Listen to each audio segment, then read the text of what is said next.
Welcome to your initiation. In a short while, you'll be a member of our little family. But there's something you should know first. In order to be a part of the family, you must know the family rules and values. So I'll need you to pay attention to all 43 things you missed in Sunny Family Cult. But first, you'll want to have seen the series over on CryptTV, so click or tap right here to give that a watch if you haven't seen it yet. The first requirement of our group is to be desensitized to violence. Season 1 is all about molding Taylor, our youngest member so far. Take a look at some of the things we've done to help her along. Notice how the house is decorated with diagrams of human anatomy to get her to see flesh as flesh and nothing more. Even as a young child, she's forced to watch violent movies. Call the police, whatever.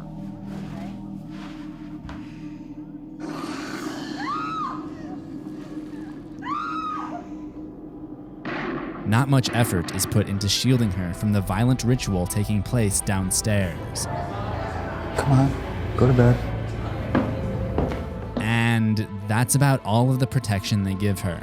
It's almost like they want Taylor to find out on her own, despite her mother telling her she wasn't supposed to see the ritual. And when she does find out, instead of trying to convince her otherwise, the mom smears blood on her daughter's face. They also hint at the idea that Taylor will be expected to become a part of the cult when she's older too. At the very beginning, Taylor is upset that her parents are leaving, and her mom tells her she'll go on lots of dates when she's older too. Seems harmless enough, but considering their idea of a date involves chopping up and sacrificing a drunk hitchhiker, they're basically planting the seed that they expect her dates to end in bloodshed too. And in episode 3, we see just that, when Taylor is finally old enough to go on dates. This is where we see Taylor's hesitation starts to come into play. A part of her wants to participate in the cult and make her family proud, but a part of her wants to be a normal teenager. You ever just wish things were different? You ever wish you were just somewhere different? Like you could do whatever you want, not have to answer to anyone or follow anyone's rules. Season 1 ends with a huge metaphorical choice on April 1st. Take note that April Fool's Day is the holiest day of the year for our family, because we are all about spreading chaos, and that's exactly what the day is dedicated to. Taylor has the option to continue to fight against her parents' ways, or join them and let go of ever living a normal life. She chooses her own family in a huge way by inviting over all of her friends and killing them off, thus completing her initiation. The moment is commemorated with a family photo. I think we should do a family portrait.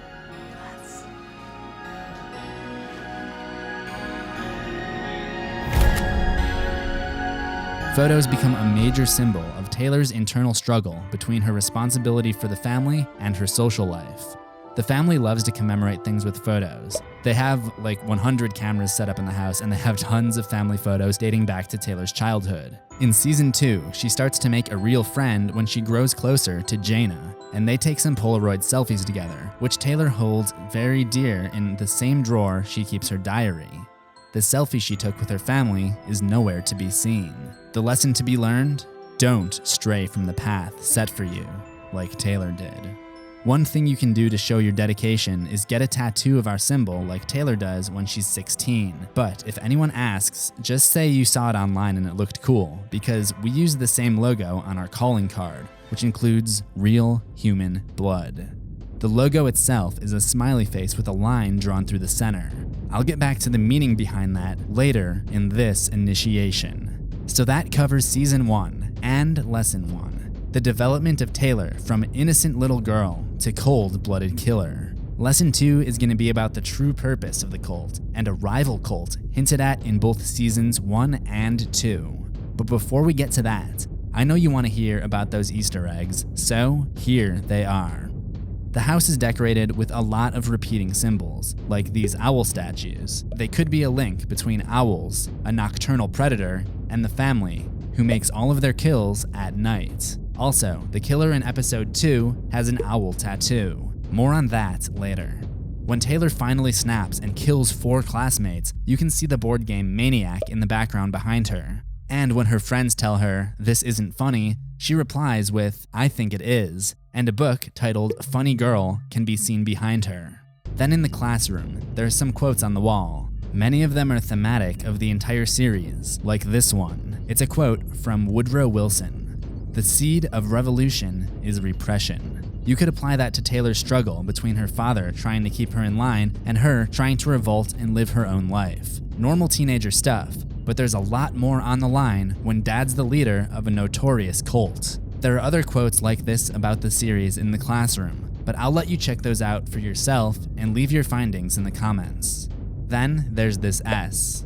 You maybe remember it from when you were in school. I remember the other kids would draw it everywhere, constantly, but I've never actually known the meaning of it. So I decided to Google it. I literally just looked up the S from school, and surprisingly it turned up some results. However, it seems that nobody really knows the meaning or the origin of it. It actually comes up again later in Taylor's diary, along with the words antisocial. So maybe it's something she draws to pass the time because she has no friends, or maybe she even does it to try to fit in with the other students. The last find from the classroom I'll point out is that if you look at the papers on Taylor's desk right here, it's actually the shot list from this scene. Sunny Family loves to reference other horror films. Taylor has a Nosferatu poster, a reference to one of the most iconic horror films of the 1920s.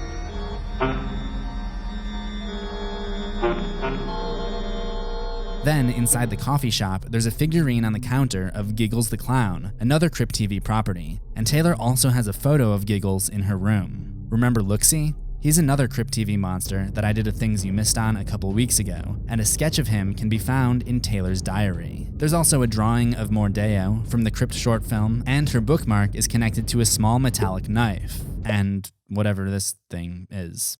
Now, if you've been paying attention so far to this point, there's probably one thing you're a little confused about. That is, what's the point of the Sunny Family cult? In the ritual, the cult leader says the goal is to introduce chaos and disrupt banality, or in other words, spice up the boring everyday routine of life. But in private, to Taylor, her parents preach the value of stopping bad people and not being a victim. So which is it? The reason for the duality in values is actually because the cult itself is split into two. The last thing we see in season 2 is a flashback to Elias's past, when he was first introduced into the cult by this guy, Roger, the guy who doesn't look old enough to be a teacher because he's lying. Oh, hey. Hi. I don't mean to bother you or anything. He's lying. Are you stalking me? What? No, not at all. He's lying again. The school offered me a full-time teaching gig for next semester. Lying. And you can probably guess that he's not a detective either. He was a member of the cult back in the 90s, and he still dons the mask and axe in present day. He had a disagreement with Elias in 1995 about their differing ways of thinking. I'm sorry, I can't do it. It doesn't feel right.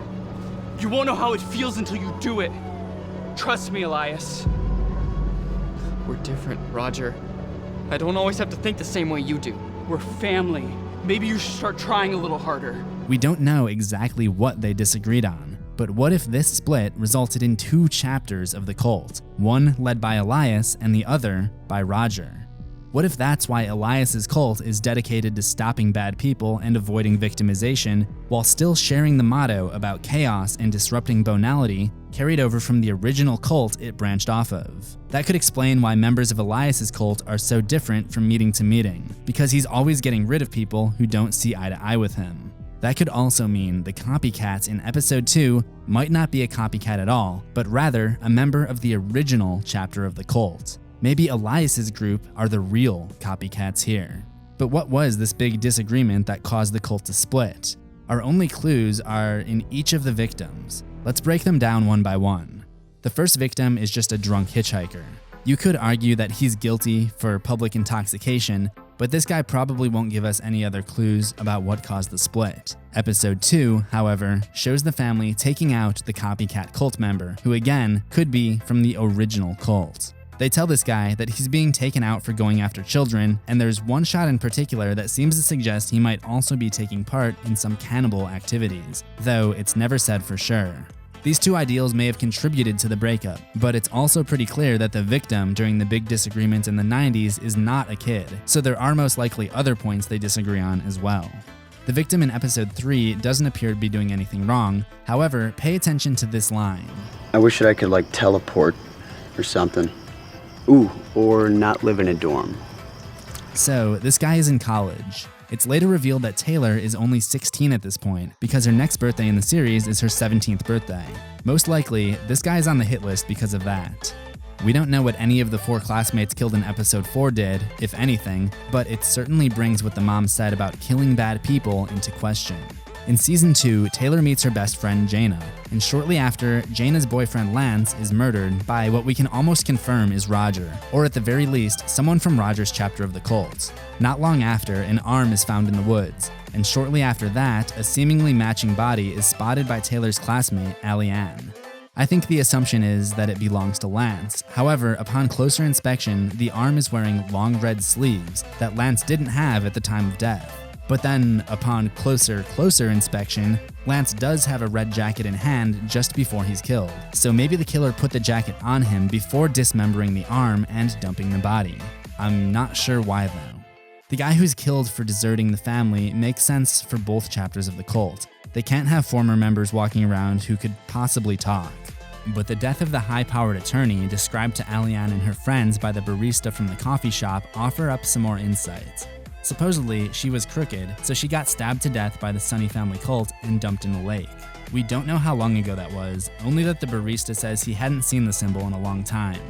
He does look to be on the younger side, so there's a good chance this was after the split. So what can we conclude from all of this? I would theorize that in 1995, Elias and Roger disagreed on what qualifies as a bad person. Elias broke off from the group and formed his own chapter of the cult. The two continued to operate independently until 2017, when someone from Roger's group chopped up and possibly devoured a young girl. After much debate and even a little push from his own daughter, Elias decided that enough was enough and went after the guy who had abducted the young girl. Now, for revenge, Roger comes after Elias's family, killing their friends and sparing their enemies, and in the end, kidnapping Taylor, the girl they've been grooming to one day be the new leader of the family cult. I think it's a sound theory, but it does leave one question. Who is Jaina? If you rewatch season 2, she really goes out of her way to befriend Taylor. She also talks to Roger at the coffee shop, but we don't really see the contents of that conversation. But the last time Taylor speaks to her in season 2, Jaina says there's more info she hasn't told yet. So what is Jaina hiding? There's a minor line by Taylor's mother in episode 4 where she mentions that they'll need more bleach to clean up the bloody mess. Well, in season 2, Jaina has bleach stains on her shirt. Is this the latest fashion trend, or has Jaina been doing some cleaning of her own? Let me know your thoughts in the comments. But before we're ready to officially accept you into our family, before the initiation is complete, there's one more thing I'll need you to do. And that's subscribe to CryptTV. They've got new horror content every week on Tuesdays, Thursdays, and Fridays, and they're getting really close to 1 million subs. So let's go make that happen. Go ahead and like this video, and if you haven't seen it yet, check out my 58 Things You Missed in Look-See. It's another Crypt series that I've covered, so if you enjoy Sunny Family, you'll want to check that one out too. Remember to subscribe to CZsWorld for new horrors every week, ring that death bell for notifications, and I'll see you in the next one. Assuming we both survive.